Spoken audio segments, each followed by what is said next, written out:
वालेकुम नईम भाई, कैसे हैं? ठीक ठाक। नईम भाई, अभी आपसे फ़ोन पे बात हुई है तो ये है जनाब आपका बाइक, और ये इसका एससी प्रोजेक्ट का वो लगा हुआ है, ठीक है।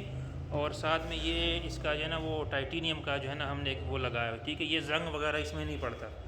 बाकी बाइक की कंडीशन आप अभी ये ख़ुद भी चेक कर लें, बिल्कुल नेट एंड क्लीन साफ़ बाइक है, मतलब कोई वो स्क्रैचेस वगैरह वो चीज़ें नहीं है। और ये भी मैं आपको साउंड टेस्ट करवा रहा हूँ, ठीक है।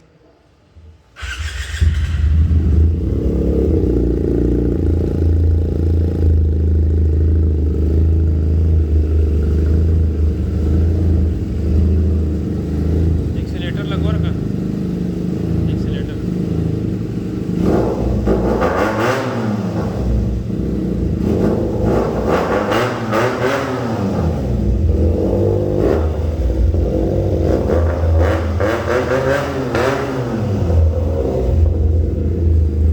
तो ये नहीं भाई, इसकी साउंड है बहुत हैवी बेसी साउंड है, और ये आप चेक कर सकते हैं।